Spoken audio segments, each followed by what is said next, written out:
नमस्कार विद्यार्थी मित्रांनो, मराठी नोकरी यूट्यूब चॅनलवर आपल्या सर्वांचं स्वागत आहे. आज आपण या व्हिडिओमध्ये महा-टी-ई-टी परीक्षेसाठी अत्यंत महत्त्वाचे असणारे 20 प्रश्न पाहणार आहोत. आणि सर्वचे सर्व प्रश्न आपल्याला परिसर अभ्यास या घटकावरती घेतलेले आहेत. यामध्ये मुख्यतः विज्ञान आणि समाजशास्त्र या विषयावरती प्रश्न आहेत. हे सर्वचे सर्व प्रश्न आपल्याला प्रिव्हियस क्वेश्चन पेपरमधील घेतलेले प्रश्न आहेत. हा पूर्णपणे व्हिडिओ टी-सी-एस आणि आय-बी-पी-एस पॅटर्ननुसार आधारित आहे. त्यामुळे आपल्याला या व्हिडिओची जर पी-डी-एफ डाउनलोड करायची असेल तर मराठी नोकरी या नावानं आपलं टेलिग्राम चॅनल आहे. सोबतच आपलं व्हॉट्सअप चॅनल देखील आहे. दोघांच्याही लिंक्स मी तुम्हाला डिस्क्रिप्शनमध्ये देत आहे. आणि मित्रांनो, चॅनलवरती जर नवीन असाल तर लगेच आपल्या मराठी नोकरी यूट्यूब चॅनलला सबस्क्राईब करून ठेवा. म्हणजे आपल्याला दररोज अशाच पद्धतीचे व्हिडिओज पाहायला मिळतील. चला तर व्हिडिओला सुरुवात करूया. तर पहा, आपला प्रश्न पहिला आहे, इतिहासाचा जनक म्हणून कोणाला ओळखले जाते? पहा, इतिहासाचा जनक. मित्रांनो, प्रश्नाचं जर उत्तर येत असेल तर 3 ते 5 सेकंदामध्ये आपण प्रत्येक प्रश्नाचं उत्तर कमेंट करून देत राहा. म्हणजे आपलं रिव्हिजन देखील याच व्हिडिओमध्ये होऊन जाईल. इतिहासाचा जनक हे जे आहे हे ऑप्शन क्रमांक 1 तर हिरोडोट्सला म्हटलं जातं. पर्याय 1 आपलं या प्रश्नाचं उत्तर होईल. प्रश्न क्रमांक दुसरा आहे, तंतुमय पदार्थ नसणारा पर्याय आपल्याला ओळखायचा आहे. पहा, प्रश्न हा देखील इम्पॉर्टंट आहे. तंतुमय पदार्थ नसलेला पर्याय कोणता आहे? तर उत्तर आहे ऑप्शन क्रमांक 4 तर लोणी हा जो पदार्थ आहे हा तंतुमय पदार्थामध्ये येत नाही. त्यामध्ये पहा, पालेभाज्यांचे सूप, धान्याचा कोंडा आणि गव्हाची पेज हे तिन्ही तंतुमय पदार्थामध्ये येतात. म्हणजेच ऑप्शन क्रमांक 4 आपलं उत्तर आहे. प्रश्न क्रमांक 3 आहे, सखोल शेती या शेती प्रकाराशी संबंधित बाबी खालीलपैकी कोणत्या आहेत? आपल्याला 3 बाबी दिलेल्या आहेत. शेतीचा लहान आकार, मर्यादित यांत्रिकीकरण आणि मनुष्यबळाचा किमान वापर. या तिन्ही बाबींपैकी अशा कोणत्या बाबी आहेत ज्या सखोल शेतीच्या संबंधाशी येतात? तर उत्तर आहे याचं ऑप्शन क्रमांक 1 तर फक्त अ आणि ब ही बाब योग्य असणार आहे. अ म्हणजे काय आहे? शेतीचा लहान आकार आणि ब म्हणजे आहे मर्यादित यांत्रिकरण. या बाबी सखोल शेती प्रकाराशी संबंधित आहेत. ऑप्शन क्रमांक 1 योग्य उत्तर आहे. प्रश्न क्रमांक 14 आहे, छत्रपती शिवाजी महाराज हे केवळ महाराष्ट्राचेच नव्हते तर ते साऱ्या राष्ट्राचे होते. त्यांचे आपल्या देशावर फार प्रेम होते आणि मानवी सद्गुणांचे ते साक्षात प्रतीक होते. असं उद्गार कोणी काढलेलं होतं किंवा हे जे वाक्य आहे हे कोणी म्हटलेलं होतं? मित्रांनो, हा जो प्रश्न आहे इम्पॉर्टंट आहे. आपल्याला टी-ई-टी मध्ये 2 वेळा जशास तसा विचारलेला आहे परिसर अभ्यासासाठी. आणि या प्रश्नाचं उत्तर आहे ऑप्शन क्रमांक 3 तर पंडित जवाहरलाल नेहरू यांचं हे वाक्य होतं. वाक्य परत एक वेळा पहा. छत्रपती शिवाजी महाराज हे केवळ महाराष्ट्राचेच नव्हते तर ते साऱ्या राष्ट्राचे होते आणि त्यांचे आपल्या देशावर फार प्रेम होते आणि ते मानवी सद्गुणांचे साक्षात प्रतीक होते. पर्याय क्रमांक 3 आपलं उत्तर आहे. प्रश्न क्रमांक 5 आहे, राधानगरी नान्नज व कर्नाळा हा गट प्रामुख्याने कशाशी संबंधित आहे? मित्रांनो, प्रत्येक प्रश्नाचं उत्तर हे कमेंट करून देत राहा, कारण प्रश्न हे थोडेसे सोपे आहेत. हे सर्वच्या सर्व प्रश्न आपण पेपर 1 साठी घेतलेले आहेत. आपण लवकरच पेपर 2 आणि बालमानसशास्त्रावरती सुद्धा सिरीज सुरू करणार आहोत. म्हणजे टी-ई-टीचे सर्व विषय आपण कव्हर करणार आहोत. तर राधानगरी, कर्नाळा हा गट प्रामुख्याने कशाशी संबंधित आहे? तर हा गट जो आहे तो ऑप्शन क्रमांक 4 तर अभयारण्याशी संबंधित येतो. पर्याय 4 योग्य उत्तर होईल. प्रश्न क्रमांक 5 आहे, भारतीय संविधानानुसार खालील पर्यायापैकी कोणता मूलभूत अधिकार नाही? हा देखील प्रश्न थोडासा महत्त्वाचा आहे. तर या 4 ऑप्शनपैकी एक जो आहे तो मूलभूत अधिकारामध्ये येत नाही. बाकीचे 3 मूलभूत अधिकार आहेत.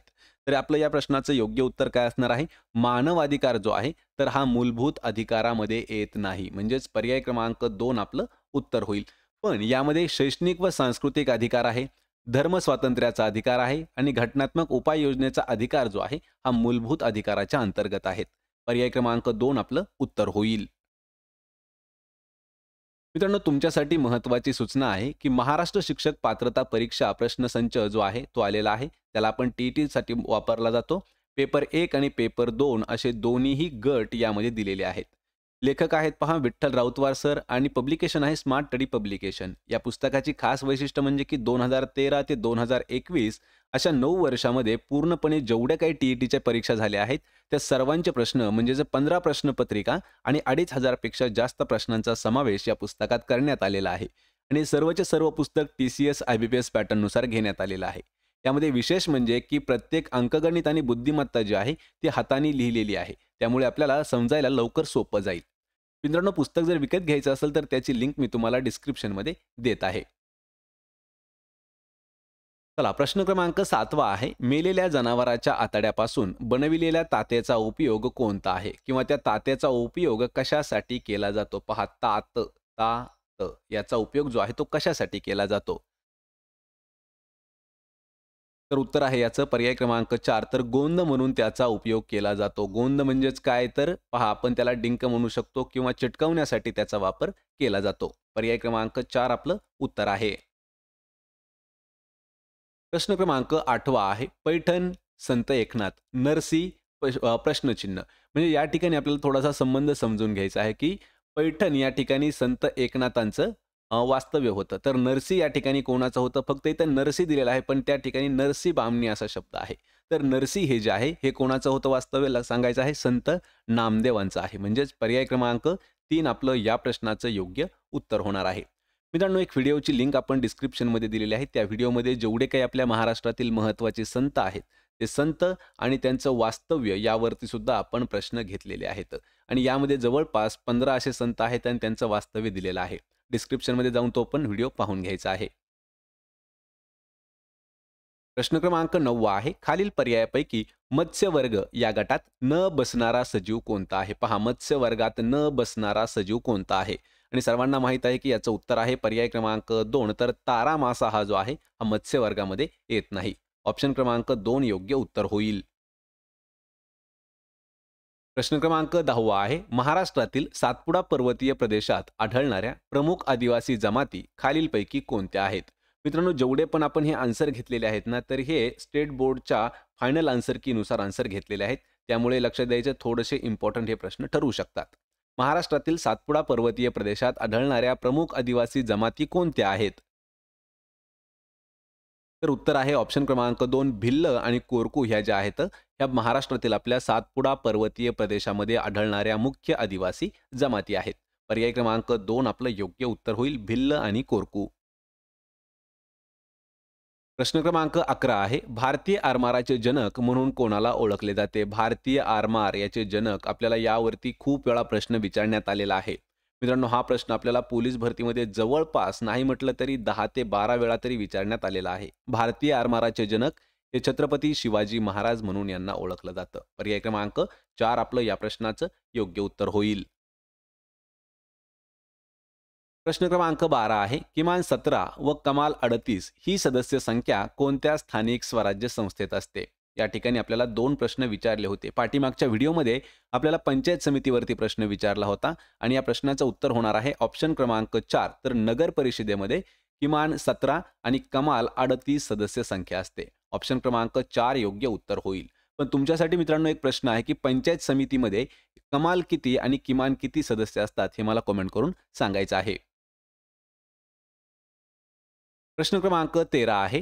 परिसंस्थेतील अन्न साखळीत पोषणद्रव्य एका पातळीकडून दुसऱ्या पातळीकडे संक्रमित करण्याचं कार्य करणारा महत्त्वाचा घटक खालीलपैकी कोणता आहे? हा देखील प्रश्न खूप महत्त्वाचा आहे. फूड चेन म्हणजे परिसंस्थेतील जी अन्न साखळी आहे, तर त्यातील पोषणद्रव्य एका वर्गाकडून दुसऱ्या वर्गाकडे म्हणजेच एका पातळीकडून दुसऱ्या पातळीकडे संक्रमित करण्याचं काम करणारा घटक कोण आहे? उत्तर आहे पर्याय क्रमांक 3, तर बुरशी हा जो घटक आहे, हा एका पातळीकडून दुसऱ्या पातळीकडे पोषणद्रव्य पोहोचवण्याचं किंवा संक्रमित करण्याचं काम करतो. पर्याय 3 आपलं या प्रश्नाचं उत्तर आहे. प्रश्न क्रमांक 14 आहे. हडप्पा संस्कृतीची वैशिष्ट्ये खालीलपैकी कोणती आहेत? यामध्ये आपल्याला 3 वैशिष्ट्ये दिलेली आहेत. नगर रचना व स्थापत्य अत्यंत प्रगत होते. ही एक प्राचीन संस्कृती आहे आणि या संस्कृतीत मंदिरे आढळत नाहीत. यापैकी अशी कोणती वैशिष्ट्ये आहेत की जी हडप्पा संस्कृतीची आहेत? तर या प्रश्नाचं उत्तर आहे ऑप्शन क्रमांक 4, तर तिन्ही अ, ब आणि क हे आपलं योग्य उत्तर होणार आहे. यामध्ये लक्षात ठेवायचं आहे, अ म्हणजे आहे नगर रचना व स्थापत्य अत्यंत प्रगतशील होतं. ब आहे की ही एक प्राचीन संस्कृती आहे आणि क आहे की या संस्कृतीमध्ये मंदिरं आढळत नाहीत. हे तिन्ही वैशिष्ट्य बरोबर आहेत. म्हणजेच पर्याय क्रमांक 4 आपलं उत्तर आहे. प्रश्न क्रमांक 15 आहे. मध्य प्रदेशच्या सीमेशी लागून म्हणजे त्याला संलग्न महाराष्ट्रातील कोणत्या जिल्ह्यांचा गट आहे? मध्य प्रदेश जे राज्य आहे त्याला लागून असणारे महाराष्ट्रातील जे काही जिल्हे आहेत ते कोणते आहेत? या प्रश्नाचं योग्य उत्तर आहे ऑप्शन क्रमांक 4 धुळे आणि बुलढाणा ही जी 2 जिल्हे आहेत, हे मध्य प्रदेश बॉर्डरला लागून असणारे जिल्हे आहेत महाराष्ट्रातील. ऑप्शन क्रमांक 4 योग्य उत्तर होईल. प्रश्न क्रमांक 16 आहे. प्रामुख्याने मानवी शरीरास संरक्षण देणारी व नियंत्रण ठेवणारी पोषण द्रव्य कोणती आहेत? या ठिकाणी प्रश्न थोडासा समजावून घ्या. काय संरक्षण देणारी आणि नियंत्रण ठेवणारी आपल्याला पोषण द्रव्य विचारलेले आहेत. बळ देणारी नाही, पण संरक्षण देणारी. म्हणजे या ठिकाणी आपलं उत्तर होईल ऑप्शन क्रमांक 3 जीवनसत्व, खनिजे. म्हणजेच काय तर विटॅमिन्स आणि मिनरल्स ही जी घटक आहेत किंवा ही जी पोषण द्रव्य आहेत, हे संरक्षण आणि नियंत्रण ठेवणारी पोषण द्रव्य आहेत. ऑप्शन क्रमांक 3 आपलं या प्रश्नाचं योग्य उत्तर होईल. जे प्रथिने आहेत म्हणजे जे प्रोटीन आहे, तर हे शरीर बांधणीसाठी कामाला येतं. पहा म्हणजे मजबूती करण्यासाठी कामाला येतं प्रथिने. प्रश्न क्रमांक 17 आहे. मानवी उत्क्रांतीच्या टप्प्यातील निअँडरथल मॅन म्हणजे कोण आहे? या ठिकाणी हा देखील शब्द खूप महत्त्वाचा आहे. मानवी उत्क्रांती ही 3 ते 4 टप्प्यात झाली. ती कशी झाली? त्यामध्ये काय माणसांना नावं देण्यात आले? यावरती सुद्धा आपण एक डीपमध्ये व्हिडिओ घेतलेला आहे. त्यातीलच हा एक प्रश्न आहे. निअँडरथल मॅन म्हणजे कोण? तर शक्तिशाली मानव म्हणजेच निअँडरथल मॅन. यामध्ये बुद्धिमान मानव जो असतो तो होमो सेपियन्स. लक्षात ठेवा, होमो सेपियन्स म्हणून बुद्धिमान माणसाला ओळखलं जातं आणि शक्तिशाली जो माणूस आहे तो निअँडरथल मॅन आहे. पर्याय 2 आपलं या प्रश्नाचं उत्तर होईल. प्रश्न क्रमांक 18 आहे. भारतीय राज्यघटनेने प्रदान केलेल्या मूलभूत कर्तव्याअंतर्गत खालीलपैकी कोणते कर्तव्य येत नाही? पहा म्हणजे आपल्याला यापैकी 3 असे कर्तव्य आहेत की जे मूलभूत कर्तव्य आहेत आणि एक असं आहे की ते मूलभूत कर्तव्यामध्ये येत नाही. तर आपल्या प्रश्नाचं उत्तर असणार आहे पर्याय क्रमांक 2 तर मालमत्ता खरेदी करणे हे मूलभूत कर्तव्य नाही. लक्षात ठेवा, मूलभूत कर्तव्यामध्ये येत नाही मालमत्ता खरेदी करणे. यामध्ये सामंजस्य वाढवणे, देशाचं संरक्षण करणे आणि सार्वभौमत्वाचं संरक्षण करणे हे मूलभूत कर्तव्याच्या अंतर्गत येतं. पण मालमत्ता खरेदी करणं हे त्या अंतर्गत येत नाही. म्हणजेच पर्याय क्रमांक 2 आपलं उत्तर होईल. प्रश्न क्रमांक 19 आहे. खालील पर्यायातील राज्यपालाशी संबंधित विसंगत बाब आपल्याला ओळखायची आहे. पहा, राज्यपालाशी संबंधित वेगळी बाब जी आहे ती कोणती आहे? या प्रश्नाचं उत्तर आहे पर्याय क्रमांक 1 तर राज्याचे कार्यकारी प्रमुख असतात. ही बाब जी आहे ही थोडी विसंगत म्हणजेच वेगळी बाब आहे. यामध्ये राज्याबाहेरील व्यक्ती असतात, राज्याच्या कार्यकारी मंडळात समावेश असतो व राज्याच्या मुख्यमंत्र्यांची नेमणूक करतात. ह्या ज्या बाबी आहेत ह्या थोड्याशा एकजूट आहेत, पण राज्याशी कार्यकारी प्रमुख असतात ही बाब थोडीशी वेगळी आहे. म्हणजेच पर्याय क्रमांक 1 आपलं उत्तर होईल. प्रश्न क्रमांक 21 आहे. शिवरायांच्या काळात घोडदळ या सैन्य दलाशी संबंधित पद खालीलपैकी कोणतं आहे? पहा, घोडदळाशी संबंधित असणारं पद कोणतं आहे? तर उत्तर आहे याचं पर्याय क्रमांक 1 जे बारगीर पद होतं. मित्रांनो, हा प्रश्न लक्षात ठेवा. बारगीर पद जे आहे हे शिवरायांच्या काळामध्ये असणारं घोडदळ हे जे सैन्य दल होतं, तर याच्या संबंधित असणारं एक पद होतं बारगीर. पर्याय क्रमांक 1 आपलं उत्तर होईल. तर मित्रांनो, हे होते महत्त्वाचे 20 प्रश्न जे आपल्याला परिसर अभ्यास या घटकावरती घेण्यात आलेले होते आणि हे सर्वच्या सर्व प्रश्न आपल्याला पेपर 1 साठी विचारण्यात आले होते. व्हिडिओ जर आवडला तर व्हिडिओला लाईक करा, मित्रांमध्ये व्हिडिओ शेअर करा आणि आपल्या मराठी नोकरी यूट्यूब चॅनलला सबस्क्राईब करून ठेवा. प्रत्येक व्हिडिओची PDF अगदी फ्रीमध्ये जर मिळवायची असेल तर मराठी नोकरी नावानं आपलं टेलिग्राम चॅनल आहे. त्याची लिंक मी तुम्हाला डिस्क्रिप्शनमध्ये दिलेली आहे. आपण भेटूया पुढच्या एका अशाच नवीन व्हिडिओमध्ये. तोपर्यंत जय हिंद, जय महाराष्ट्र.